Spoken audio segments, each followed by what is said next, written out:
só, se vocês tiverem dúvidas, pode mandar, que aí o nosso, né, cameraman aqui, nosso técnico, ele vai passar as dúvidas para mim e aí a gente tenta conversar um pouquinho sobre as dúvidas de vocês, tá? Outra coisa também, esses assuntos que a gente está colocando, né, iluminismo, Revolução Francesa, esses assuntos, quem tiver dúvida sobre esses assuntos, corre lá no canal no YouTube ou no site. Tem aula lá sobre isso, sobre esses assuntos, né, para vocês assistirem. Não esquece de deixar o like, de deixar o comentário. E também, quem não foi inscrito ainda no canal, óbvio que tem que se inscrever, né, gente, para ficar acompanhando, né, ativa lá a notificaçãozinha para quando tiver uma aula no canal, você já receber essa notificação, tá certo? Então, vamos dar continuidade aqui à nossa lista de exercícios, tá? Essa questão que a gente vai falar agora, ela também segue essa linha, né, da transição da idade moderna para a idade contemporânea. A gente veio falando sobre o iluminismo, sobre a Revolução Francesa, e aí agora a gente vai ter aí uma questão extremamente importante sobre a Revolução Industrial, tá, gente? É um assunto que cai muito, é um assunto que é muito cobrado no vestibular e que a gente não pode de jeito nenhum chegar na prova do Enem sem saber de qual é salteado sobre Revolução Francesa, tá? Então, antes da gente ler o texto, vou só dar uma explanação rápida sobre esse assunto. Todo mundo sabe que a Revolução Industrial, ela é um movimento contínuo, ela é um movimento que ainda está acontecendo, né? Então, a gente já está falando sobre uma quarta Revolução Industrial, ou a famosa Indústria 4.0. É importante a gente estar ligado, a gente estar de olho para saber o que é essa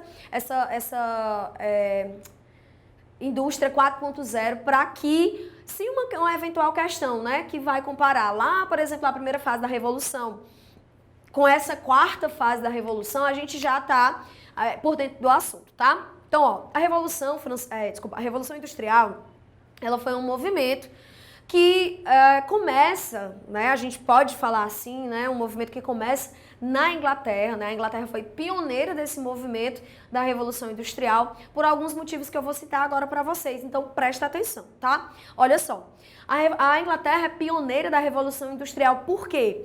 Porque ela teve um acúmulo de capitais, tá? Esse acúmulo de capital, ele foi proporcionado pelo famoso Ato de Navegação lá de 1650 com o Oliver Cromwell, né, um burguês que acabou instaurando uma espécie de república no meio ali do absolutismo inglês, tá? Então, o Oliver Cromwell, ele, em 1650, ele na verdade, baixa esses atos de navegação, né, fortalecendo a Marinha Britânica, fortalecendo a atuação da Marinha Britânica nas rotas comerciais europeias. Então, isso faz com que a Inglaterra acumule, ao longo do século XVII e também do século XVIII, capitais, né? Então, a gente tem essa acumulação primitiva de capital.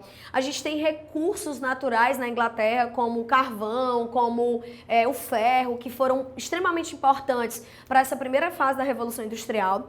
A gente tem também uma ampla oferta de mão de obra.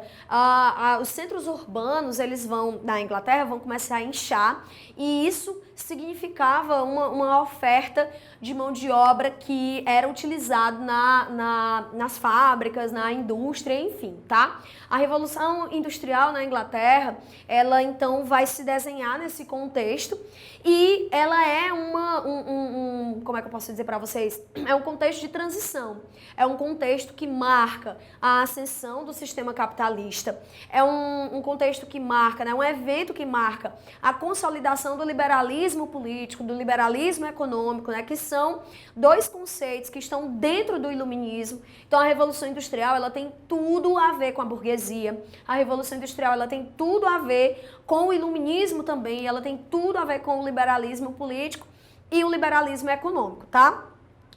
Vamos então agora ver aqui o que a questão traz pra gente.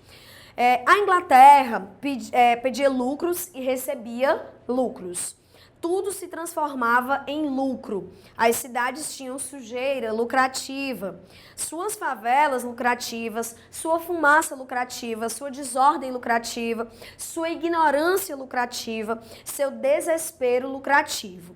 As novas fábricas e os novos altos fornos eram como as pirâmides mostrando mais a escravidão do que o seu poder, tá? Então, o texto, ele gira em torno de quê, gente? Ele gira em torno justamente desse processo aqui de acúmulo de capital, esse processo de lucro. Lucro de quem sobre quem?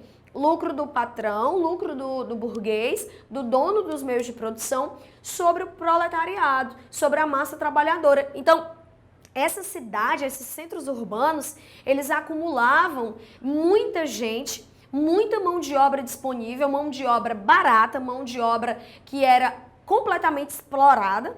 Nesse período também vale lembrar, gente, que não tinha legislação que mediasse essa relação entre trabalhador e patrão. Então, muitas vezes o patrão, ele tinha uma atuação extremamente livre e, portanto, proporcionava condições extremamente inapropriadas para a classe trabalhadora. Então, a ausência de leis trabalhistas fazia com que o patrão ele tivesse um poder, né, sobre aquela relação. Então, ele era quem ditava as ordens, ele era quem dizia quanto era que ia pagar, quantas horas, qual a jornada de trabalho, né? Então, essa relação, acabava sendo bastante conflituosa.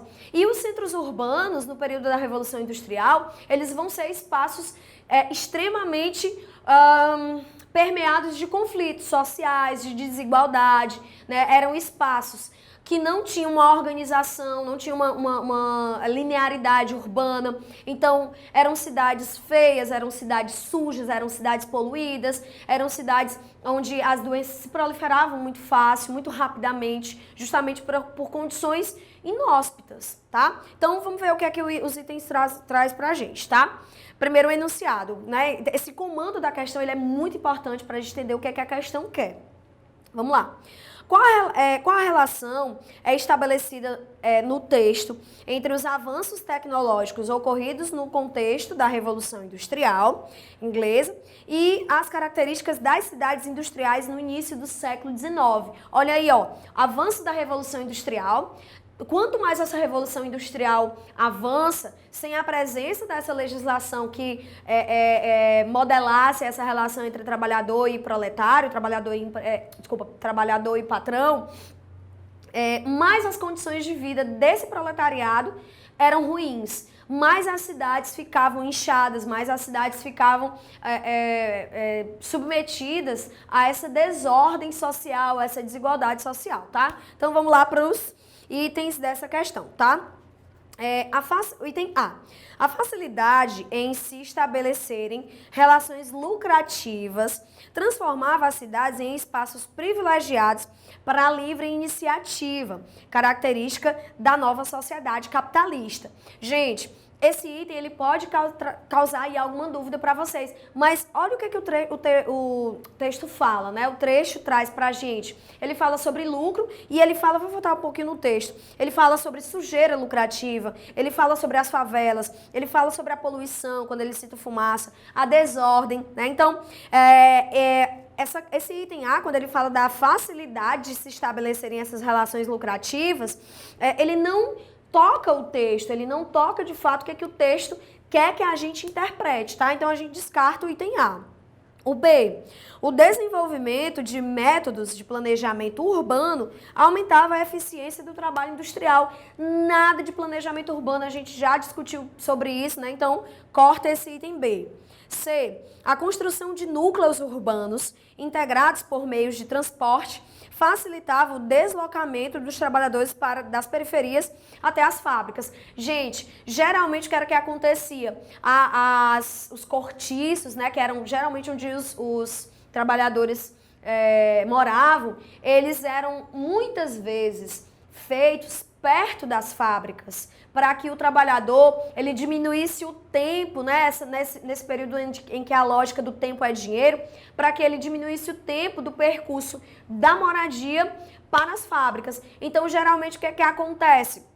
Essa moradia dos trabalhadores, ela era próxima das fábricas, né? Então, e ele fala também da construção desses núcleos como se fosse algo projetado, como se fosse algo planejado, tá? Então, descarta também o item C. D. A grandiosidade dos prédios onde se localizavam as fábricas, revelava os avanços da engenharia e da arquitetura do período, transformando as cidades em locais de experimentação estética e artística. Gente, no início do século XIX, até os prédios das fábricas eram galpões escuros, sujos, não projetados, então não tinha essa questão de experimentação estética e artística. Esse item também não contempla o contexto da Revolução Industrial, tá? E por fim, o item o alto nível de exploração dos trabalhadores industriais ocasionava o surgimento de aglomerados urbanos marcados por péssimas condições de moradia, saúde e higiene. Esse é o item correto, né? É indiscutível o item tá bom? Então, o gabarito da questão, item ok?